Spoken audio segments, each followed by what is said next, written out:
think we're here today to try and inform as many veterans as we can. We're here with Dr. Bash. Welcome, Radio Land, TV Land, and YouTube viewers and listeners.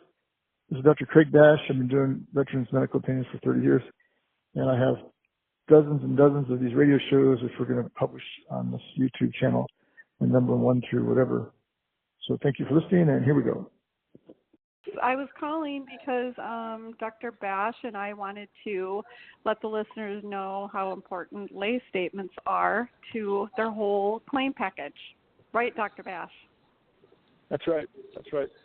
So Gail's doing some lay letter coaching, and Gail, you look at the Nexus and you look at the DBQs and try and weave them together in a way. Is that right? Correct. Yes. It's almost like a bridge.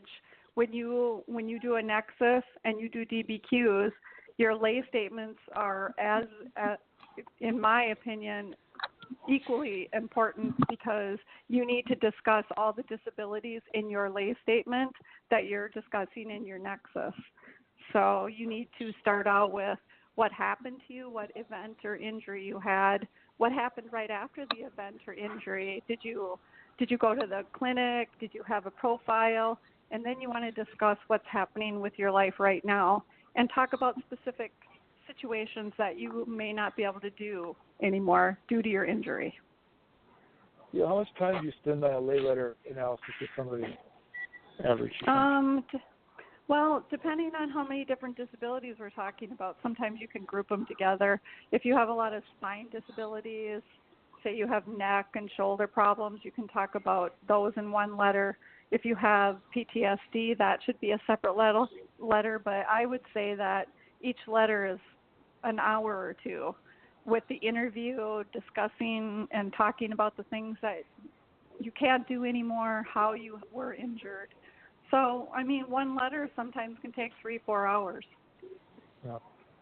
So Gail's doing a good service for us, because that's a lot of time that I might not be able to put in, and Bill can't put in, 4 hours on each patient necessarily just for the lay letter part of it. And then Bill right. knows about the laws, right, Bill? The laws that help us establish lay letter importance?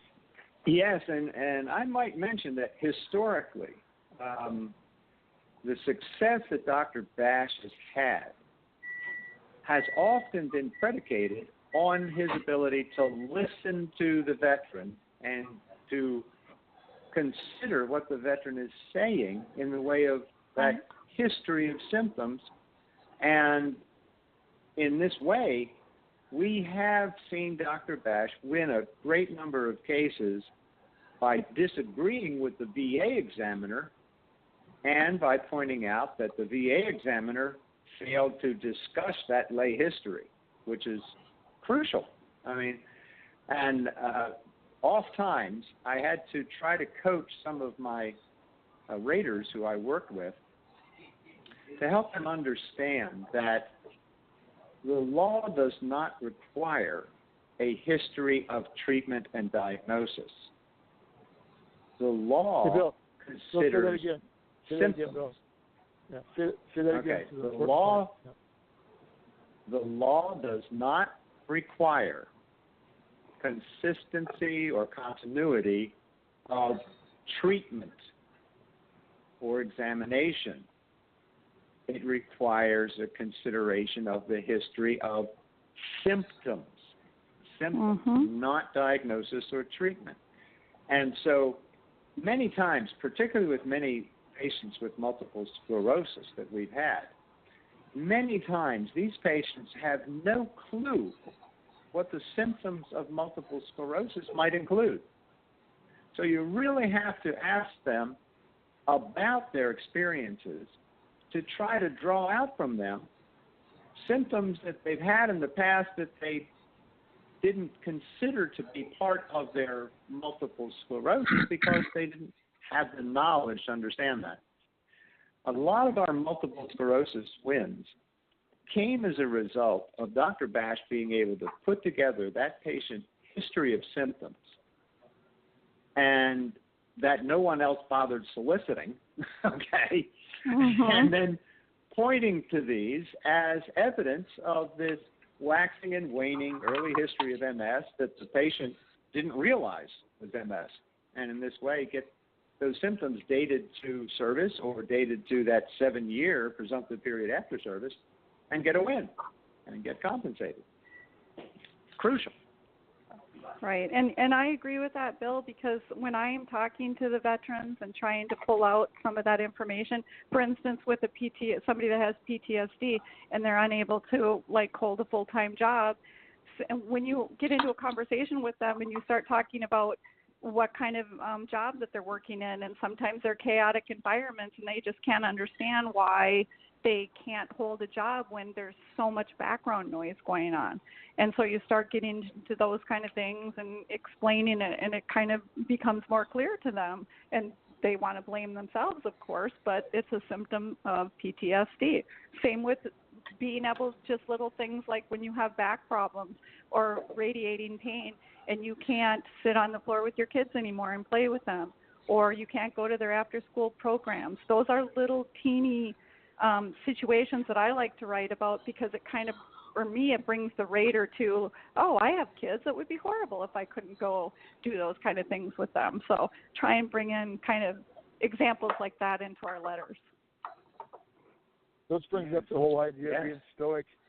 A lot of times veterans, aren't supposed to complain in service and be stoic. And right. So all listeners should know that if they talk to Alice, that's part of our team, or Skip, or myself, or Gail, or Bill, or even Megan, feel free to try and tell us what your problems are so that we can sort of root out where you are in your situation.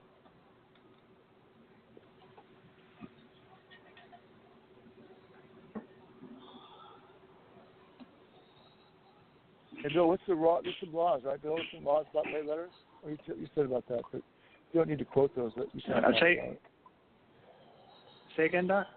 All those laws, there's some laws, we don't necessarily need to quote those, but there's 2 or 3 different case laws and studies that talk about the value of lay letters. The judges in the courts have codified this too, huh? Yes, the court all along, case after case, would come up to the court, and the court would set aside the denial by BVA with instruction that they are required to consider the lay evidence.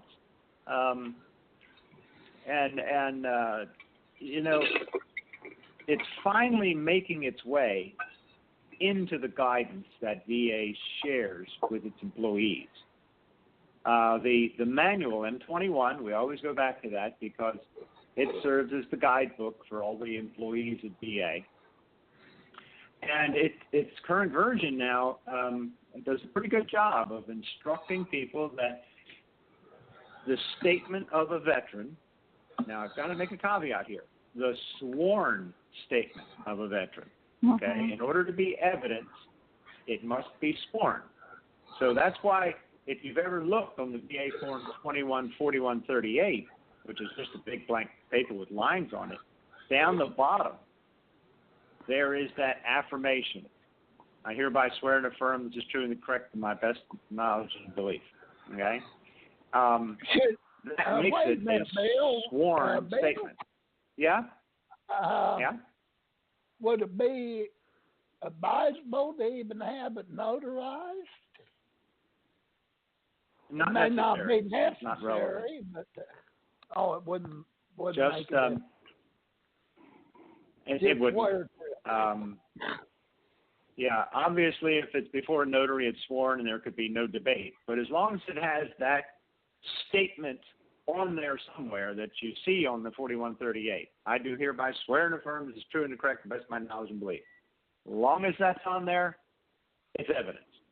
Now, I will say this: I have never, in my experience, 40 whatever years, I have never seen a decision maker reject the evidence because it's not sworn.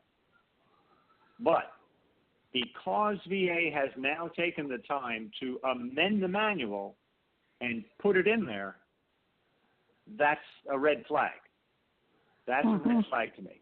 If the central office thinks it's an important enough an issue to change the manual and to highlight the need for the affirmation, to me that says we better make sure that all of our statements contain that affirmation. Now, the manual actually says now to accept that veteran's sworn statement as factual, unless there's evidence to the contrary. Okay?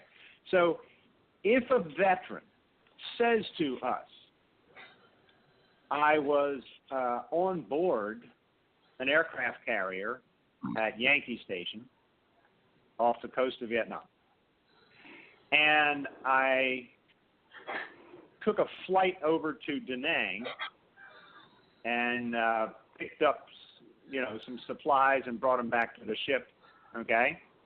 He tells us, his sworn statement is, he did that. That is evidence that he set foot in Vietnam, okay? Unless VA adjudicator has a reason to disagree, then it's a fact. And I recall one particular instance where I made a substantial award of herbicide-related disease compensation, and management questioned me and said, well, why did you do this? And I looked back at him and said, why shouldn't I? And he said, well, his military records don't confirm that he set foot in Vietnam. I say, of course not. I said to him, okay, what did he tell us? Well, he said he landed in Da Nang and took a hop out to the carrier. That's how I got there. Okay. We do know that he was in Southern California on day one, and we know within days he's on the aircraft carrier in the South China Sea. Now, I got to tell you, buddy, at that time we had no aircraft that could take off in California and land on an aircraft carrier in the South China Sea. No, and that is not typical. Da Nang was the support facility supporting the ships at Yankee Station off the coast. It was routine for personnel, mail, supplies to be shuttled to the carrier from Da Nang. That was routine. And I said, don't you know that? He says, no. I said, well, you need to know things like this if you want to do this work. You need to know. Okay? He said it. It's consistent with history. It's a fact. He gets his benefit. And what, Kurt? What, sir? But he got his money. And the thing that I like about Dr. Bash's, sorry. Yeah, Judge Hagel on the court wrote a very interesting opinion some years ago, and remanded a VA denial of a herbicide claim, and said just that. He said that lay evidence is sufficient to prove a person's whereabouts. You cannot use the absence of documentation as proof of the negative. You have to point to other evidence. Like if this fella was in his service records, it placed him at a different place and time. Like this one, I had this one case, an Army cook, southern part of Vietnam, swore that he fought with the Marines at Quezon. And when I looked at his records, I saw that he had arrived in Vietnam the year after the battle at Quezon. Okay, so I knew he did not fight with the Marines at Quezon. So, in that kind of circumstance, yes, you should deny. But in a particular instance where the veteran is giving us a sworn statement of where he was, when he was, what he experienced, what his symptoms were that he recalls, unless we have evidence to the contrary, it's to be accepted as factual. And then the doctor makes the link between those symptoms and the current disease or residuals of injury that we're looking for. And that's based on lay history of symptoms. It helps if we have treatment. It helps if we have some other documentation, even witnesses. But it's not necessary in all cases. And so there's still plenty of room to help educate the raters on that portion of the law and get more of these claims granted in that manner. Right. And with Dr. Bash, with Dr. Bash's Nexuses, what's really great about them is when he's giving his opinion on each disability, he actually refers to the lay statement in his Nexus. So he has read the lay statements that we, together with the veteran, work on and forward them to Dr. Bash, and he uses them in his Nexus. So that's where it becomes the whole package. You got your DBQs, the Nexus, the lay statements, any kind of medical evidence that is attached to it. So I think it's just a whole complete claim package when you do all of it together. And you Absolutely. work with the veteran to assist them in developing the lay statement? Because a lot of veterans wouldn't even know where to begin, of course.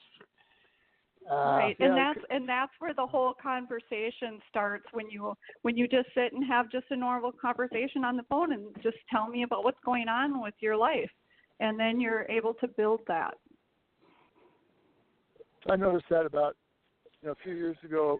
I found that it's hard for veterans to write those lay letters. So then Gail's come along now to help us, and then we have Megan also, because it's an important part of it. And so we're trying to make it easier for the veteran to get his story out. Yeah, spots down on paper, basically. And with our understanding of the medicine from Dr. Bash, of the rules, okay, we're in a position to be able to ask the questions of the veteran to probe those precise questions that VA needs to understand. And the veteran can't do that on their own because they don't know what information to volunteer. We can help understand and in this way get an accurate recollection of their history of symptoms. And then Dr. Bash can explain why that tips the scale in favor of the conclusion that this is due to the service and injury as opposed to a car accident after service. Or as an example, Well, that spine injury case was a classic example because the patient gave us the lay information about the scapula, the big bruise that she had. So that relates to nerves in the neck and the whole mechanism of injury. So it really helped us. And then patients with TBI and PTSD, they really have a more difficult time kind of organizing their thoughts. That's why the conversation is so important, because then I can ask a question like, oh yeah, that happens to me all the time, and then they remember other parts of the story, other things that happened to them during the day, which is what I need to help them write their letter. Yeah, it's particularly important in that people that have head injuries, multiple sclerosis, because they have a hard time sometimes formulating their thoughts. That's exactly right. Yeah. Oh, I recall one case where the veteran was stationed in Thailand, and he recalls that he had to land in Tan Son Nhut in Vietnam. Okay? I said, well, when? And he had a really hard time. So I started talking to him about holidays and where were you on Christmas that year? What did you do at Christmas time? And he says, oh, I saw the Bob Hope Christmas show at Tan Son Nhut that year. Bingo. Google. I said, who was in the show? He said, the Gold Diggers. Right, there it is, right there. Printed out. Here's the newspaper article. Bob Hope and the Gold Diggers at Tan Son Nhut. So that's it's evidence that tends to support, and you've got to trigger those memories and help them, particularly with patients with emotional disorders, neuro disorders that affect the brain, memory issues with like PTSD. Oh my goodness, they need help.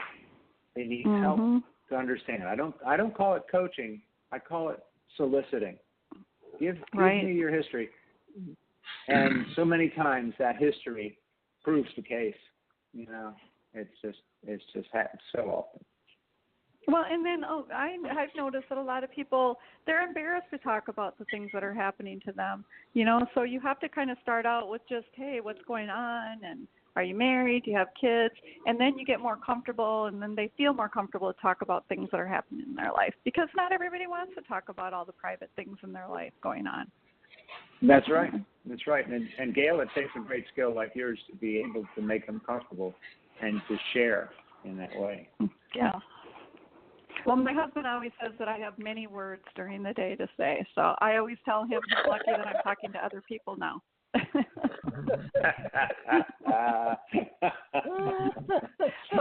So I'm doing something good with all my words. Yes, I also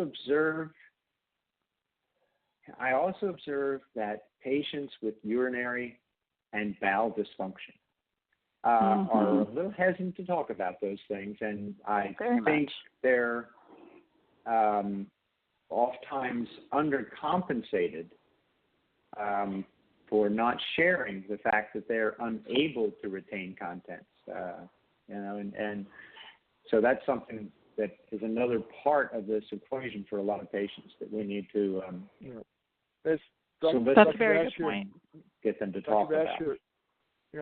I teach medical students for a few decades, and medical students and doctors oftentimes avoid those issues too, So I have my own spine injury and my own bowel and bladder problems, so I'm really comfortable about asking soldiers about that stuff because I know what my problems are and I know what kind of problems they have because they're similar. And so, I think Gail's good about that and the rest of our team's good and Bill's good about that. So with us, we're going to ask all the veterans a lot of probing different types of questions. And I should teach medical students as long as we have a good reason for it, we can ask anything you want, So in this situation, we're asking questions to try and help you, define your disease and how many times you have pads or how much leakage you have is all very important questions for the rater as far as the schedule goes and your benefits. Right, and how that affects their daily life. Some vets that I've talked to are in the bathroom, 20 times a day and up all night long. They might have sleep apnea, but they still have to get up because they're going to the bathroom all night. Those are symptoms that, are disability. They're disabling symptoms, and they need to be part of your disability.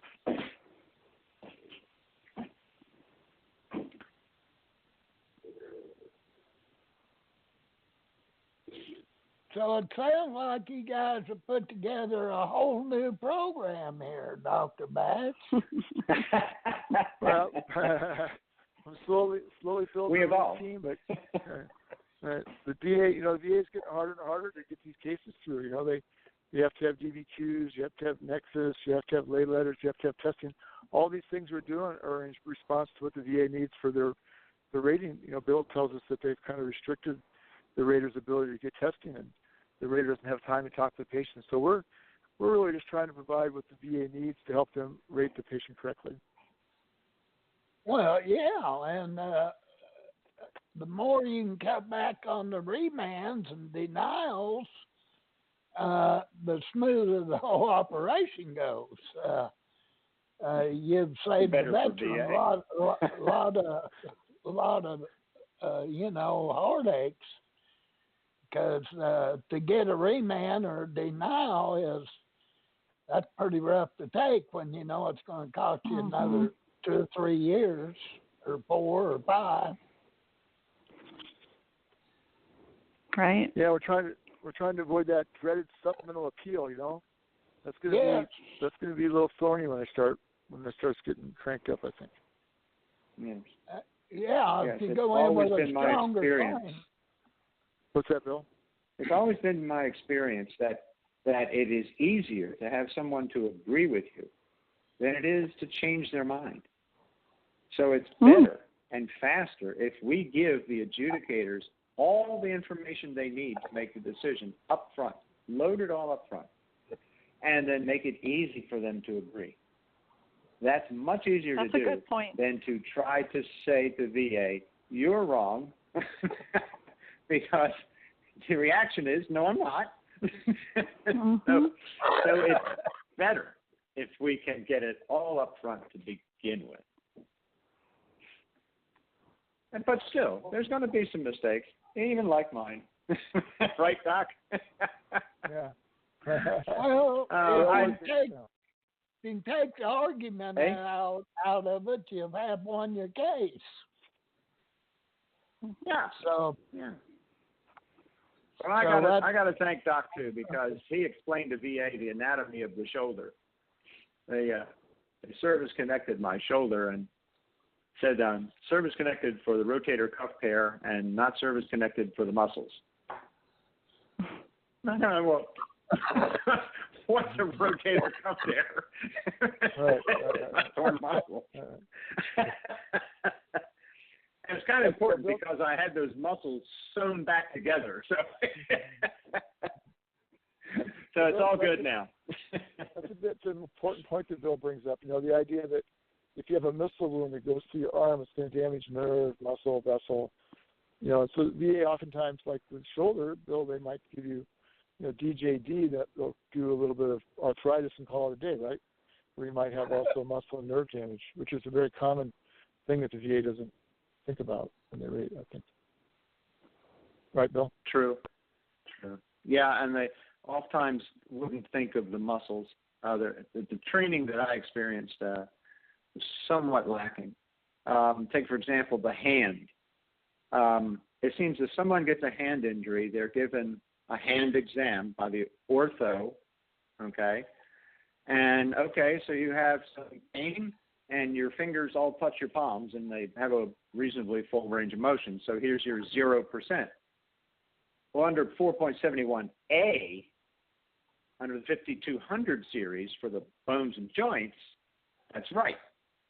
But under 4.73 muscles, it says the hand is so compact a structure that the minimum rating is 10%. You can't assign a hand injury less than 10%, no matter if your fingers can close up all the way. So, it's one of those things that experience gives you. We're out of time, folks. Dr. Batch, if you want to give your phone number out again real quick. Yep, 925-381-7561 for Skip, or Google Dr. Bash. You'll get me. Okay, I appreciate you guys coming on. That's been a real informative show here. And I hope the veterans out there was able to take notes. If not, this will be in the archives. Feel free to go to hadit.com and bring it up, and y'all can listen to it again. But I just want you to know, Gerald, I've listened to all of them back 3 years. It's very good information. Yes. We try to put out factual information as best we can. You do. Sometimes that's our goal. we have our issues.